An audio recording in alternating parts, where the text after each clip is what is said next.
الحمد لله والسلام على عباده الذين اصطفى.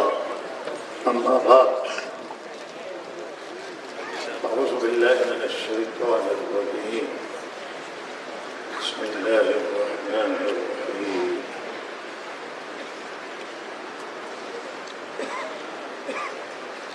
يا أيها الناس اذكروا نعمة الله عليكم هل من خالق غيره لا إله إلا هو وأنى تؤفكون.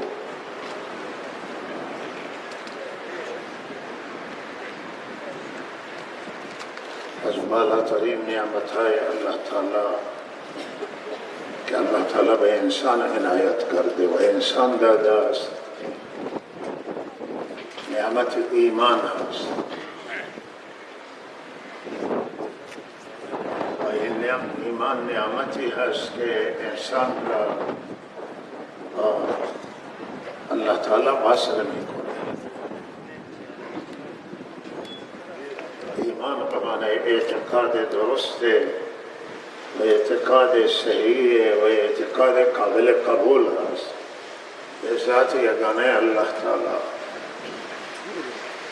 اعتقاد به عظمت و بزرگی و قدرت اللہ تعالی، اعتقاد به وحدانیت پروردگار و اینها اعتقاد خیلی مهم.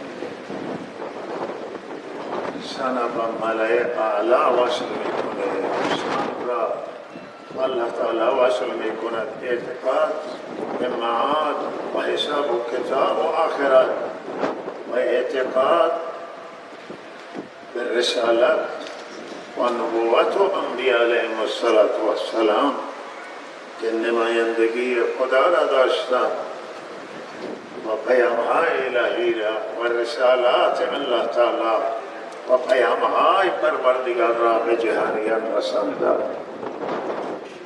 و این اعتقاد ایمان هست و بسیار حیاتی هست و بسیار مهمه و این بالاترین ثروت و بالاترین نعمت که همه نعمتهای الله تعالی نعمتند، همه نعمتها باشند، نعمتهای مادی باشه، نعمتهای معنوی انواع نعمت هستند و انسان کرامت به انسان الله تعالی داده و حرمت داده. ولی اگر نعمت ایمان نباشه که در رأس نعمتهای معنوی هست،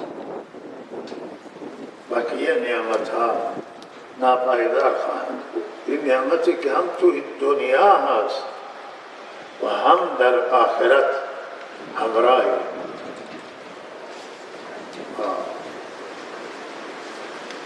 این نعمت باید حفظ کرد و نگهداری کرد و مواظب این سرمایه بود که از دست ما نرود و آن را باید نگهداری کنیم و حفظ کنیم.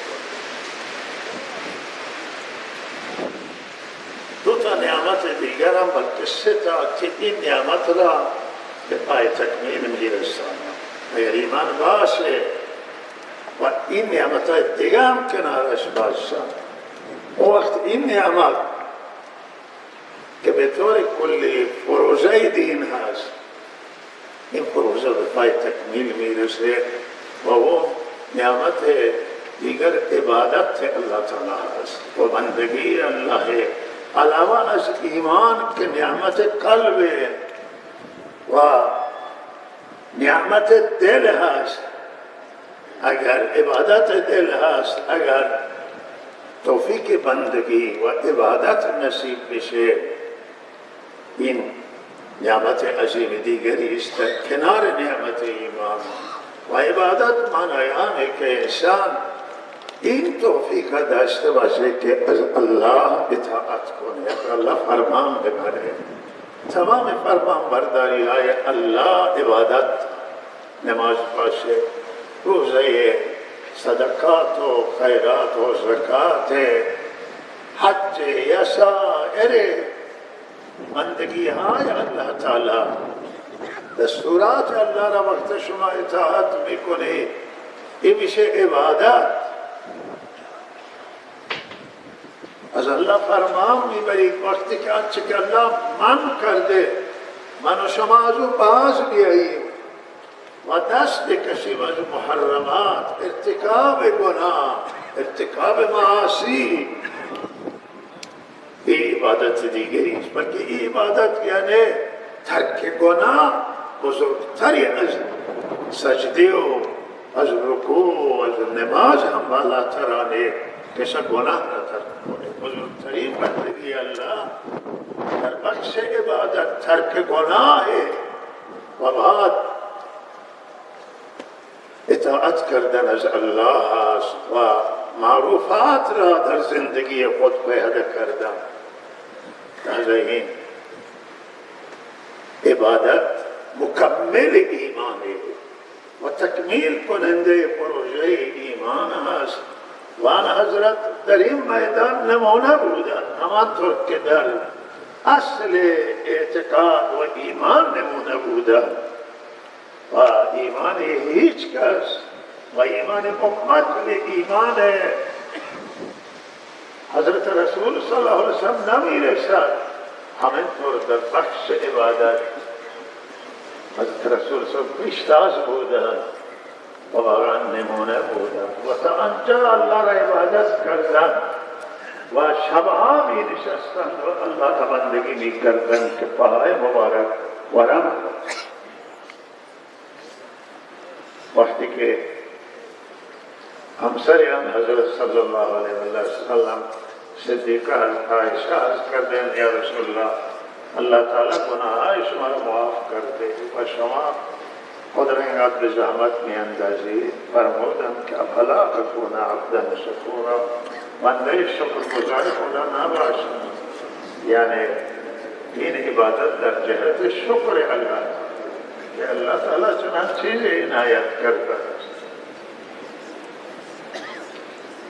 و در کنار عبادت چیز دیگری که حیاتی و مهم است برای مسلمانان اگر این هم نباشه ایمان ناقصه دین ناقصه توی زندگی انسان او خدمت خلق است و انسان را الله یک وظیفه دیگری داده در کنار این که همدردی به همه داشته باشه شفقت بر خلق شفقت بر بندگان الله تعالی ترحم بر حتی حیوانات ترحم بر محیط زیست محیط زندگی هم و این نباتات و اشجار و درخت و چیزایی که الله برای زندگی زنده ها قرار داده تخریب اینها و ویران کردن اینها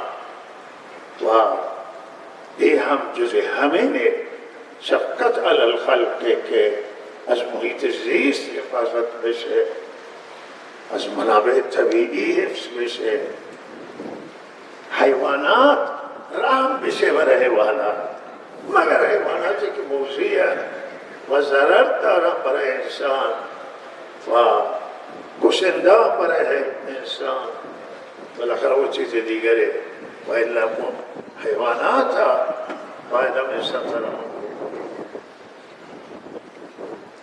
ترحم بر همه انسان ها و شفقت بر همه انسان ها دلسوزی نسبت به همه و حرمت داری همه انسان ها حرمتشون را نگهداری بکنه به اصل انسانیت فکر کنی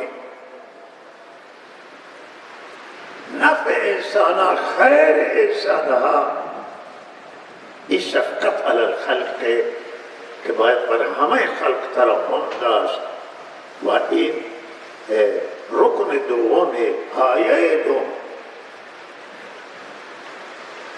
به یتیم ها ترحم مخصوصا مضافه به مساکین قرآن به اولی کشری که در بخش حقوق العباد حقوق الناس حق بشر توصیه میکنه بعد از حقوق والدین الله تعالی خویشاوندان مطرح می کند و از خویشاوندان به بعد مساکین و یتیم و کشر ضعیف و کشری که مانده توی زندگی است، نداره بخوره، نداره بپوشه، نداره خود را مداوا کنه، مشکل در زندگی داره، یک کشور رسیدگی کرده، به اینها ترحم کرد.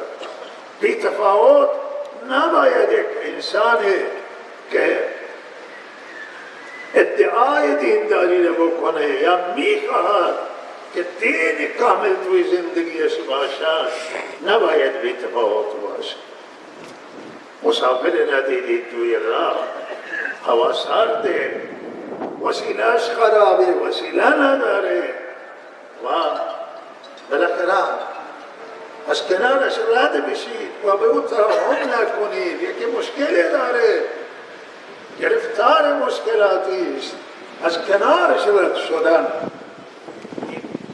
عزیزان من خلاف شفقت برخلاف خدمت، ولهذا ما خودمون را خدمت گزار بدهیم و هر اندازه که از دست ما برآید، هر اندازه که بتوانیم به دیگران نفع برسانیم، به دیگران خیر برسانیم، به دیگران همدردی بکنیم، دعا کنیم. اگر نمیتوانیم، یک جای ظلم بر بندگان الله است و من و شما قدرتی نداریم که به اونها دست برسانیم. وظیفه من و شما هست که به اونها همدردی بکنیم. آل غزه این روزا که بالاخره آواره هستند، شهر 2 میلیون نفری ویران شده و اینها آواران یک بار از این سر میره به اون، بعد اعلام میکنن که اینجا میآید، از اینجا به اون میره و چه وضعیتی بر آل غزه. ولهذا اینا را کمک مالی کرد، کمک انسان دوستانه، خدا پسند داده. ولهذا وظیفه همه ما و انشاءالله هر کسی که بطر علیه است اینجا که مؤسسه دست برسانه، اینجا بعضی کمک میرسانه از ایران، بعضی مؤسسه ها هستن تو اینجا کمک انسان دوستانه میرسانه. ولهذا این بسیار خوب است. اما جای دیگر کسانی که گرفتار شدن، مشکلی برایشان آمده است، سیلی وارد شده، مسئله ما بالاخره بگیم باید ترمون بشه. به هر حال این خدمت علی الخلق ماشاءالله و طوفانی هست. درودی خطوفانی شفقت علی الخلق و خدمت خلق و ترحم بر دیگران، این رکن دیگری است، رکن دومه که ایمان را به پای تکمیل میرساند. و سومی شفقت سعی ببخشید، سومی اخلاق و اخلاق یکی دیگری از پایه ها هست و از سرمایه های عظیمه و سرمایه های بزرگه و همه چیز باشد ولی اخلاق نباشه، ایمان ناقصه. ایمان ممکنه فردا به بارگاه الله نجات نده، برای اینکه با بد اخلاقی همه چیز را از بین برده، با ضعف اخلاق همه چیز تباه میشه. روی اخلاق خیلی مهمه و بعض اخلاقیات خیلی وسیعه که اخلاق حسنه باشه و انسان با اخلاق نیک با بندگان خدا برخورد کنه، بد اخلاق نباشه، ترشرو نباشه، عبوس نباشه و با چهره کشاد مردم ملاقات کنه، با اخلاق نیک با مردم رفتار بکنه. و این اخلاق از سرمایه های بزرگی در صدر اسلام. وقتی که دین آمد با تمام دین و شعبهاش همه با عبادت ایمان بود، عبادت بود، شفقت علی الخلق و خدمت مردم بود، اخلاق حسنه بود، اخلاق نیک بود، اخلاق ها بسیار نیک بودند. دنیا را دین اسلام تحت تاثیر قرار داد. حضرت رسول صلی اللہ علیہ وسلم پر رفتار و کردارش، صحابه کرام، اهل بیت اسلام و اخلاق نیک، سیدنا علی رضی اللہ تعالی عنہ و دیگر اهل بیت، اینا با اخلاق زیبا، اخلاق نیک، رفتار نیک دنیا را تاثیر قرار داد. دنیا متاثر از اخلاق و این قدر مشترک این که اسلام، دین اسلام در صدر اسلام از شمشیر دنیا را نگرفته، شمشیر برای دفاع بوده است. صحیح ترین نظر همینه و اخلاق دنیا را فتح کرده. ایرانیان اخلاق مسلمانان ندیدن، چهره مسلمانان ندیدن، زندگی مسلمانان ندیدن. اینا به دنیا میل ندارن، اینا شیفته اللہ تعالی، عاشق اللہ، شیفته آخرت، شیفته دین. اینا نیامدن دنیا جمع بکنن. در صدر مردم به مسلمانان تعلیم و تربیتشون به دست حضرت فناوی انجام گرفته بود که به مادیات خود توجه نداشتن، زندگی دیگران بی ساختن، در فکر بودن که دیگران سیر بشن و خودشون گرسنگی را تحمل بکنن. زندگی خود آن حضرت همین بود، سیره آن حضرت بود، سیره خلفای راشدین بود. خلفای راشدین هیچ کسی به سرمایه و مال نرفتن. حضرت عثمان قبلا سرمایه داشتن و سرمایه شخصی و ذاتی داشتن، از بیت المال تصاحب نکردن، از حکومت بعد میدانستن که کسی به قدرت برسه و از قدرتش برای جمعوری مال، برای زراندوزی، برای سرمایه داری استفاده بکنه. اون از این اجتناب کرد. و اینی که اونها مقامهای بالا کسب کردن. خدیجه الکبری خدیجه بود، اما خدیجه الکبری شد همسر اول آن حضرت صلی الله علیه وسلم و بزرگترین همسر عزیز سنی بود. هم از اولاد آن حضرت حضرت خدیجه. فاطمه زهرا شد و عایشه صدیقه شد. مریم صدیقه بود. حضرت مریم مادر حضرت عیسی علیه السلام، حضرت ابوبکر صدیق و سایر صحابه همه القاب دارند و این القاب از عمل کرد خود کسب کردند، از رفتار، از ایمان و از ترحم به دیگران و خدمت دیگران و از اخلاق نیک و از ایمان. این صفتهای زیبا بود که صدر اسلام مسلمانان درخشیدند. مسلمانان امانتدار بودند. مسلمان بیرحم نبود. مسلمان رحم داشت، شفقت داشت. شما زندگی اونها را جهانیان بررسی بکنه که چه زندگی داشتن. این سبب شد این صفات ها و رفتارهای خوب که اونا محبوبیت توی دنیا پیدا بکنن. وقتی مسلمانان میدیدن مردم دنیا چهره نورانی اونها را که از عبادت الله نور گرفته بود و چهره صادقانه مسلمانان را، چهره پر از امانت بود، از صداقت بود، از دیانت بود، متأثر می شد و ایمان می آورد. و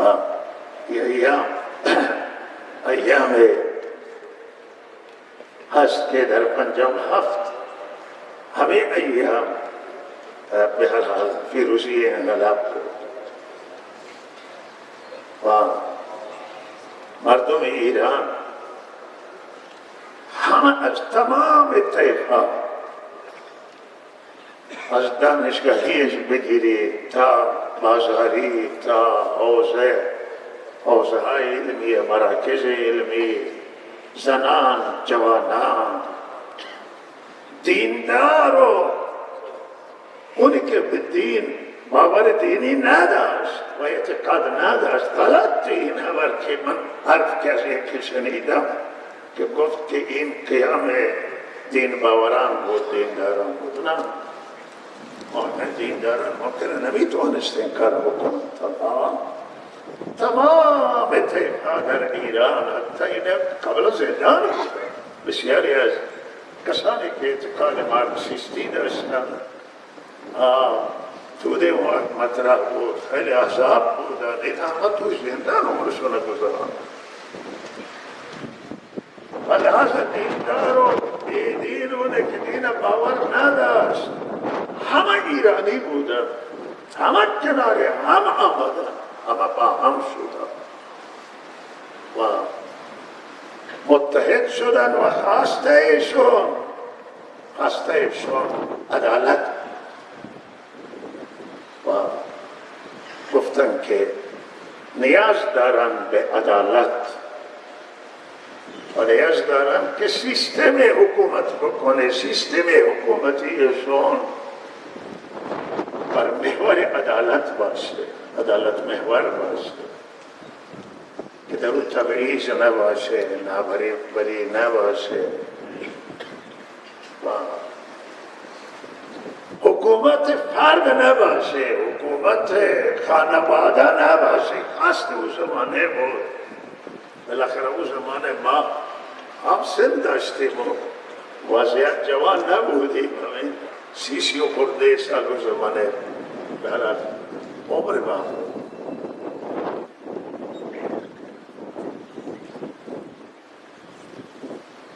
گفته حکومت باشه که توش تبعیض نباشه، نابرابری نباشه و حکومت خانواده و فرد نباشه. اون شعار امروزه و حکومت جمهوری باشه، جمهور حکومت بکنه، همه چیز بر رای آزادانه تعیین بشه. این حرف دیندار بود، این حرف اونایی بود که حتی بعض خدا را هم باور نداشته و زمانه این ها بود، همه حرف همه بود و آزادی خواستن.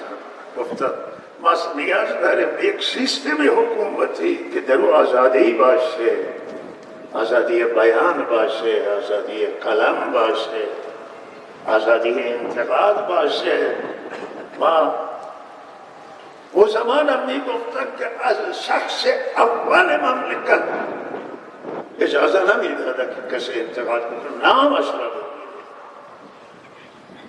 و حالا کسی را بعد اگر استانداری را و وزیری را انتقاد کنه زیاد مشکل نبود. گفته شخص اول هیچ کسی حق نداره، این خط قرمزه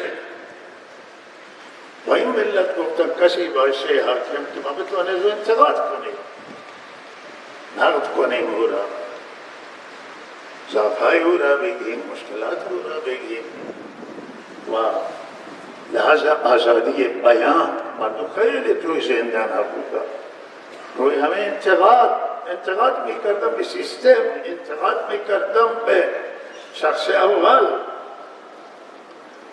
و میگرفته اینا را زندان میکرد و خیلی از علما حتی توی زندان بودن که الان اکثرشون رفتن بعضی هنوز هستن یا تبعید بودن.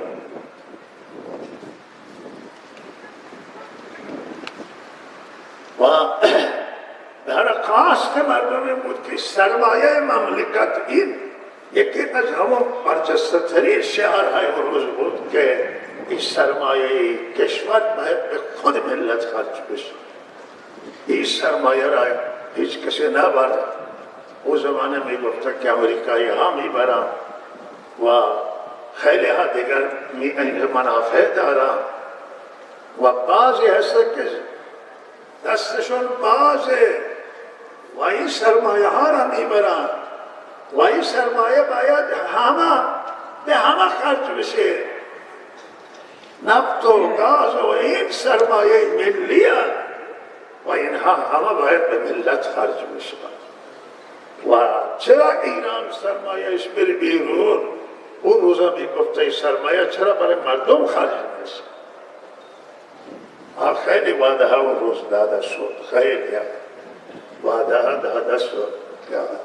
نمیدانم که همه چیز مجانی در کارخانه بیدید. چرا پول بدید؟ چرا بها بدید؟ با شعرهای خیلی خوبی با ارزشی. و به هر حال این انقلاب به پیروزی رسید در چنان ایام با همه شعرها، با عدالت خواهی، با آزادی خواهی، با استقلال خواهی، با اینکه اقتصاد مورد توجه قرار بگیره، معیشت مردم، زندگی مردم مورد توجه قرار بگیره، سرمایه ایران به ایرانی ها خرج بشه و ایرانی ها برای همه مقاصد گوناگون همه مراد شد. انقلاب پیروز شد و انقلاب ملی فراگیر بود، تمام ملت فرا گرفت. ولی اگر طایفه‌های امرا نبودند خیلی کم بودند، همه به انقلاب امرایی کردند. انقلاب در این ایام به پیروزی رسید و این شکی نیست که یک چیزی که توی انقلاب واقعا نعمت بود، از نعمتها بود، بیداری بود.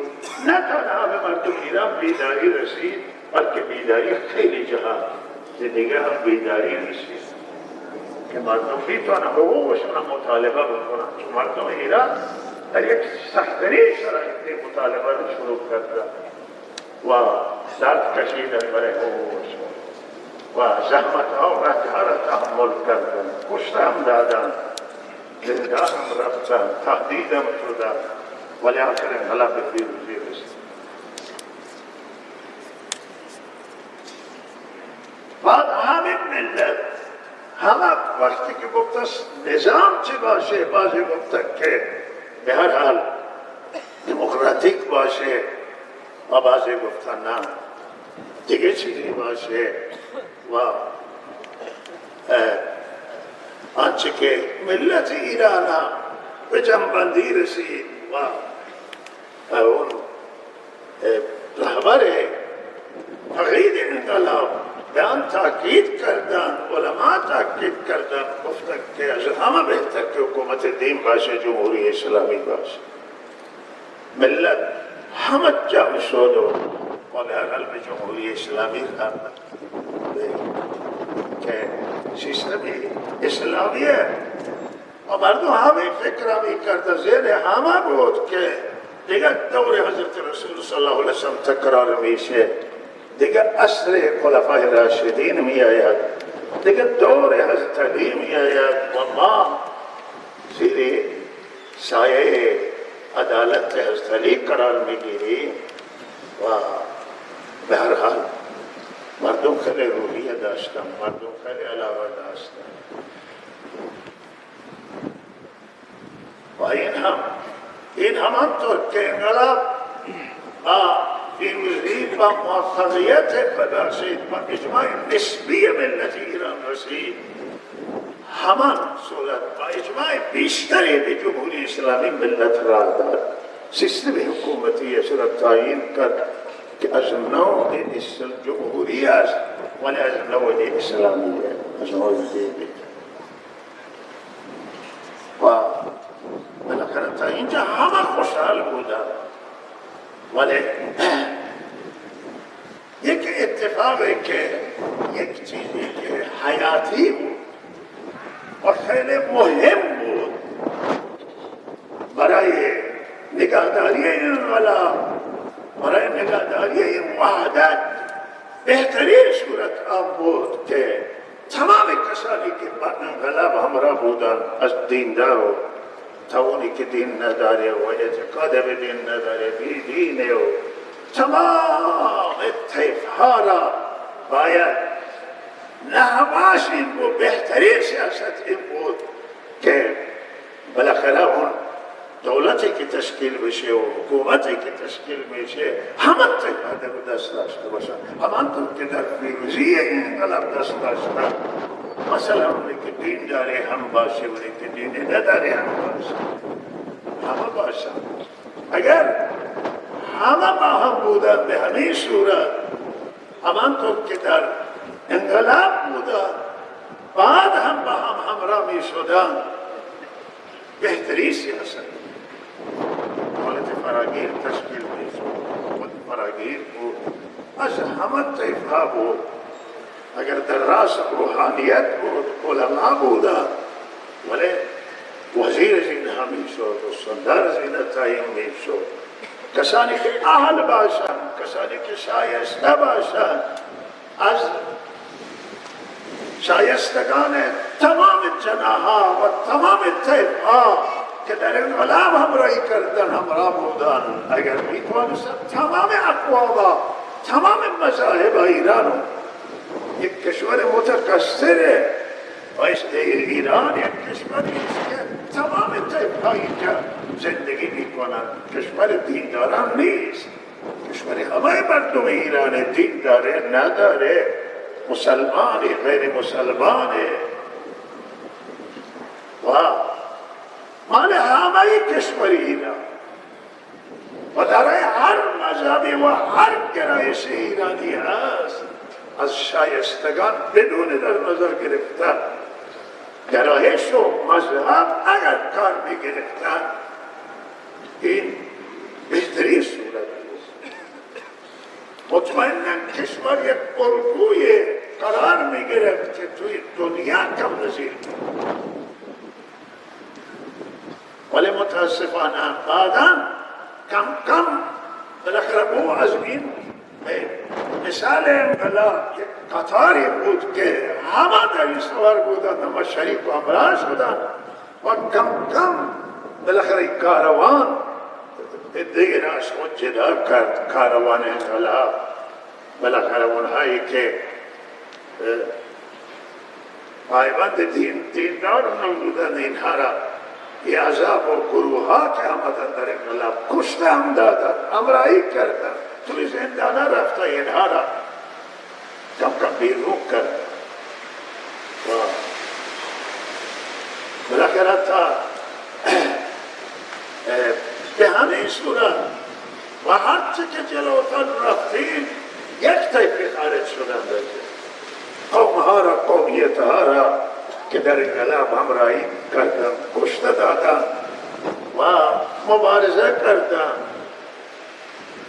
اینها را گرفتار تبعیض شدن، مذاهب مورد تبعیض قرار گرفتن و حتی او رفت این از کنم سیستم و نظام به سمت مذهب رفت و همه مذهبی ها که برادران شیعه هستند همه اینها را همکار نگرفتن، یه طیف خاصی را و خیلی از شیعه های توانمند، لائق و مدیر که میتوانستن توی کشور تحول ایجاد کنند، اینها را هم با اونایی که پابند التزام به جمهوری اسلامی نداره، که گفته التزام به اسلام نداره، یکی گفته التزام به فلان چیز نداره، اینا را بیرون کردن.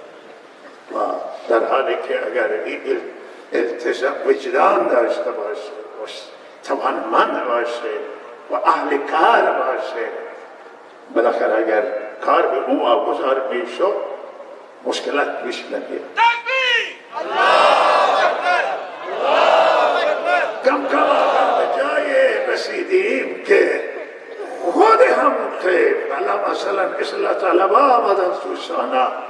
و احساس کردن یک جمعی از مردم ایران، از انقلابیون، از دلسوزان که این نیاز داره انقلاب به اصلاح سیستم به اصلاح نیاز داره و لحاظ اصلاح طلبان پرچم بلند کردن. همه ما پیوستیم به اصلاح طلبان، چرا که احساس میکردیم که این نیاز بزرگ نیست. و اصلاح طلبان که موفق نشد، مردم رونا راه دادن، ما راه دادیم به بعضی از این رؤسای جمهور. خوب توجه کنید، شرط این بوده که قانون اساسی را اجرا کنید، قانون اجرا کنید، هرچه که قانون میگه همه قانون اجرا کنه. قانون چه گفته؟ خیلی از این رؤسای جمهور که من میتوانم نام ببرم، اینها شرایط سری نبوده که مردم گذاشتن قانون اجرا کنه و اینا شعارشون بوده تو این میدان ها که ما قانون اجرا میکنه و نتوانستن قانون اجرا کنه، نتوانستن اصلاحات به وجود بیاورن. اصلاح طلبان در وجود آوردن اصلاحات شکست خوردن، چرا که نگذاشته اینا موفق بشه. اینا هم تا چه اندازه جدی بودن خدا بهتر میدانه و بالاخره به هر حال قدرت گرفتن و اصلاح نتوانسته ایجاد کنن و آخر به جای رسیدی کار کشور ما که همون طایفه‌های خاص را هم بیروش کردن، لحظه اونها را صلاحیتشون تایید نشد و اونها را هم به مدیریت به کار نگرفتن و بالاخره فقط یک طایفه باقی مانده و باقی طایفه‌ها بالاخره حالا جای خیلی تعجبه که رؤسای جمهور خیلی هستن که از کاروان عقب مانده، از همین کاروان قطار رفت و بالاخره اینها عقب مانده، بلیتشون نرسید که سوار یک قطار بشن و این برای کشور ضرر داده، نقصان داره، کشور با بنبست مواجه میکنه.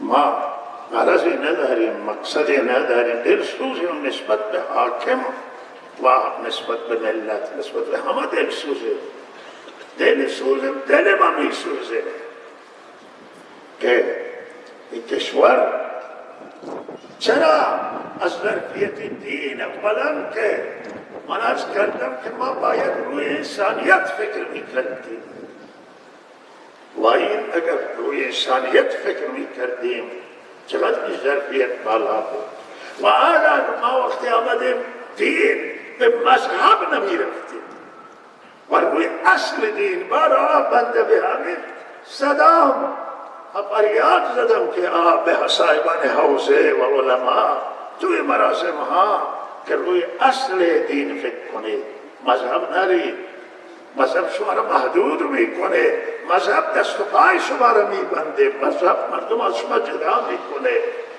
شما به روی اصل دین فکر کنید، اصل دین آیا به اصل دین، همون دین حضرت رسول، دین صحابت، دین حضرت علی، اگر شما او دین فکر میشد به اصل دین هم دین مسیرش انسانیت، ما از همه انسان هم استفاده میکنه، از مسلمان و غیر مسلمان، از مسلمانی که التزام داره به اسلام و از مسلمانی که التزام نداره به اسلام.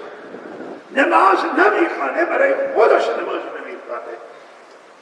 اگر من برای اینجا گفتن که ما استاندار سحرخیز نمیخواهیم، ما استانداری که بره به نماز جمعه هم نخواسته مستاندار بیاد نماز جمعه بیاید، برای خودش میره، برای ملت کار رضایت مردم بود. نعره تکبیر!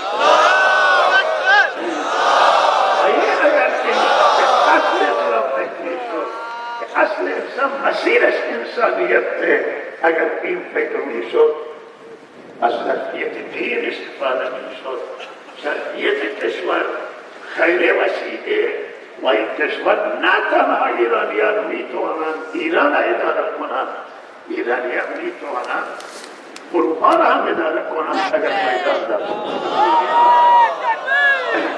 پس در خارج از کشور کسانی هستند، داخل هم هست، داخل ممکن است توی زندان باشد، ولی بیرون کسانی هستند که خیلی ظرفیت دارند.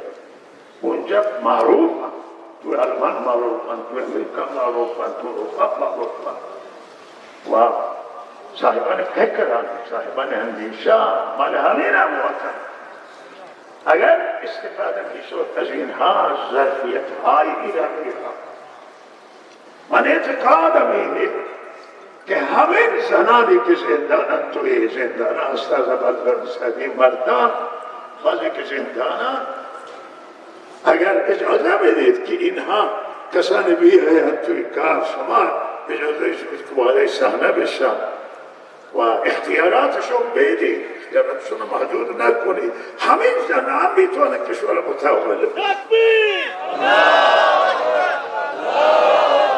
ما شناخته دور داریم اگر نزدیک نداریم میشناسیم، حرفها را میبینیم، صحبتها را. خیلی افراد در زندانند که انصاف این بود که امروز در مدیریت کشور اینها را شما مشارکت میدادید، رئیس جمهورشون میگذاشتید، وزیرشون میگذاشتید، اختیار اونا تفویض میکرد. اگر اختیار تفویض ماشه هیچ کسی نمیتونه کار بکنه، ولی از کار میکرد. امروز این حالت ما حالا 45 بالاخره بهمن هست، 45 ساله انقلاب هست و حالا این مردم که برای اقتصاد انقلاب کردن، برای معاش، برای عدالت، برای آزادی، و یا از این مردم فرصش بشه. شما همه فرصی برپا بکنید که چه تعداد مردم راضیه. اگر مردم ناراضن به مردم تسلیم بشید. من اگر به جای شما بودم، من از کاره توی مملکت بودم، مردم همه فرصی میکرده که چه کسی راضیه، چه ملت چه میخواهد. هرچی که ملت میخواست من به همون تسلیم میشدم. حرف مردم شنیدم، به کاسته مردمی. این حکومت ما که ابتدا آمد مردمی بود، ولی یک اتفاق بزرگی که پیش آمد و همین بود که چرخش به وقتی که این همه من عرض کردم که بسیاری رد شدند و چرخش ما، چرخش سیستم به سوی نظامی ها شد و بالاخره این مشکلات خیلی اضافه شد. چرا که نظامی برای دیگه تربیت حاصل کرده، توانایی حاصل کرده، برای دیگه کاری هست. نظامی باید در میدان دفاع از تمامیت ارضی کشور و میدان دفاعی او پیشتاز باشه و میتونه که انجام بده. یک برنامه جدایی است و سیاسیون افراد سیاست داخلی، سیاست های خارجی، سیاست های اقتصادی و اقتصاد کشور با نظامی ها نمیشه و این قدر مسلمه توی دنیا. با اینا رو سیاسیون اداره کنن، باید سیاسیون به میدان بیارن تا بتوانن صحیح سیاست ها را درست تنظیم بکنن و لحظه وقتی که رفت به سوی نظامیون، این یک چیزی که به هر حال این همه الان ناراضگی به وجود حالا دلار شده به 60 تومن آمده و با این دلار 60 تومن که میتونه زندگی بکنه؟ هم مستندر شهر نمیتونه، کارمندر شهر نمیتونه زندگی بکنه، این کارمندان نمیتونند، این نیروهای مسلح نمیتونه زندگی بکنن، هیچ کسی نمیتونه زندگی بکنه باید و کارگر و بالاخره باز نشسته و معلم و این اصناف که روزانه فریاد میکنن، روزانه داد و بیداد میکنن، اینا واقعیت اینه که گیر کردن تو زندگیشون و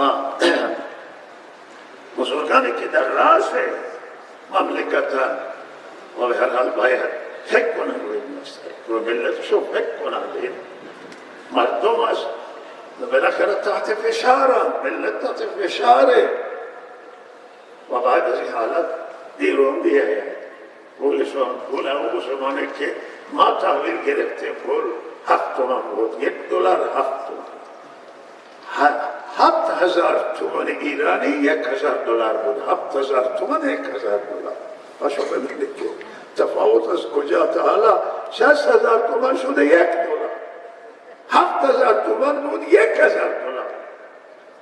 حالا باید چه کسی میتونه زندگی بکنه؟ کدوم تاجر میتونه تجارت بکنه؟ باید افراد کلم و شماری میتونه و که همه موندن توی کارشون.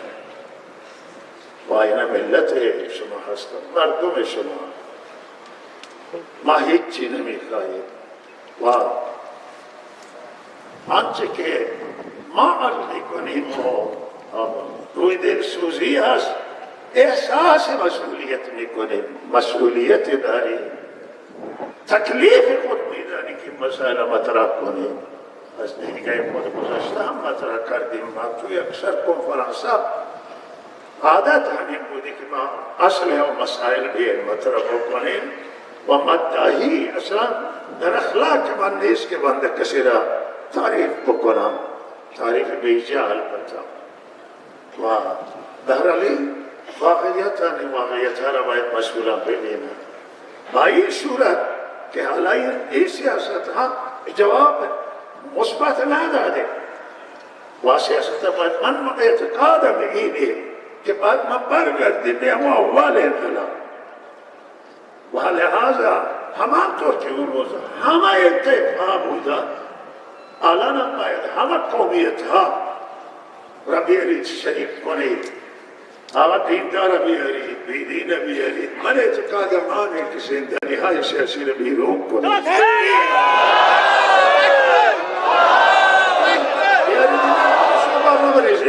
شما برنامه ریزی کنید. زنانم، مردانم. بالاخره فشار بر ملت سنگینه. با اعدام و با فشار و با سختی مردم نمیتونن عقب بکشن. چرا که شکم وقتی گرسنه باشه و شکم درد کنه و فشار بیاره، بچه ها گریه کنند و گرسنه باشن، بالاخره همه پریشان میشن. و بهتر است که فکر اساسی رو مردم بکنه برای ملت کنه. همه طیفه را بیارید، این تجربه کنید. دنبال دیندار نگردید. یک مشکل بزرگی که پیش آمده هم بود که همه این مسائل دادن به یک طیفی در اختیار طیف گذاشته که همه جوانه، تجربیات هم ندارن و همه اینها باید تایید بکنن و در اختیار مال اونها باشه و در حالی که باید اختیار مال پیران باشه، مال بزرگان باشه. حالا جوان هم باشن، جوانای با تجربه باشن، اختیارات در دست یک طیف خاص بره. اونها سیاست همه چیز کارشناسی کنند. یک روز من یادم هست که ما توی تهران تعداد از جوان ها نشسته بودیم و اینها گفتن که همه این کارشناسی ها را ما میکنیم و میدیم به بزرگان. و یک مسئله را مطرح کردم. من گفتم که شما اشتباه تحلیل میکنید. گفتم اگر اینطور شما تحلیل بدید و خیلی مشکل میشه. اما دلایل مناسب کردیم که تحلیل شما اشتباهه و این درسته.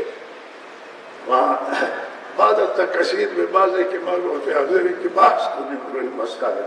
شما بالاخره تحلیل گران کارشناسان که تحلیل میکنن، تحلیل اگر اشتباه باشه بالاخره این مملکت هم سوی اشتباه ساختمیلی بزرگان را که تصمیم بگیرن خودشون فرصت تحلیل مسائل و بررسی مسائل ندارن بچار اشتباه بایشن.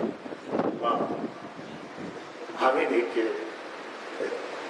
به هر حال مشکلات ها از همین مسائل پیش آمده و به هر حال انسان هر جایی که فکر کنه درسته، کشور ایرانه، ملت ایرانه و یکی از ملت‌های بزرگ دنیای کشور، یکی از کشورهای فوق‌العاده مهم و بزرگ دنیای.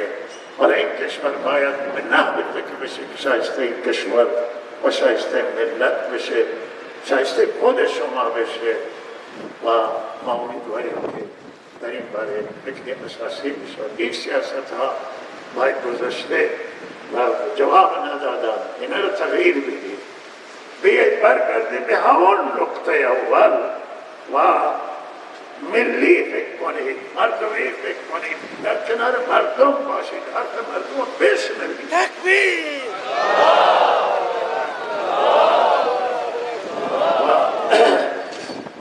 مسئله نظامی یک بود کشوره و ابعاد بزرگ دیگری کشورها با متخصصانش بشینید و صاحبان نظر و صاحبان فکر. الله تعالی صلی الله علیه وسلم. بعد از نماز انشاءالله با آرامش کامل و سکوت و ذکر الله تعالی به خانه برگردیم. بله، یک دو تا مسئله بودن که من که در مورد آقای سفیر شیرانی که از دانشجویانن و ایشون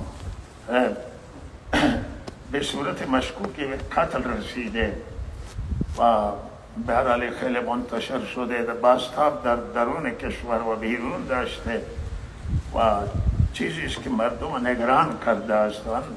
از مسئولان درخواست منه که مسئله را دقیق ریشه یابی بکنن و بررسی بکنن. به هر حال ریشه یابی بشه و واقعیت ها را گزارش، هر چه واقعیت ما وقت سری واقعیت میاریم و صادقانه برخورد ما بشه، مردم تسلی میشن. ولی اگر سرسری باشه و مردم جانبدارانه بدانن کسی خطای کرده در کشتن این جوان دستی داشته، هر کسی اگر هست مجازات باید بشه.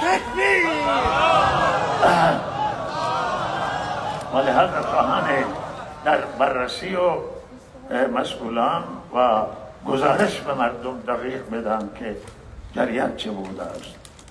و جنازه حاج آقای ابراهیمی کهرزایی امروز اینجاست که یک آدم معمر و مسن و بسیار آدم خیراندیشی و بود و هم به همین مریضی خیلی مریضی طولانی کشید و به همین مریضی سر صندلی چرخدار همیشه اینجا می آمد و به هر حال دعای خیر می کرد و همدردی داشت. الله تعالی حاجی شمس الدین نارویی هم چند هفته قبل هم وفات کردن. ایشون هم مریضی طولانی کشید و ایشون هم یکی از انسانای خوب و خیراندیش بود. همه عزیزان الله مغفرت کند و تمام اموات را همه را الله تبارک و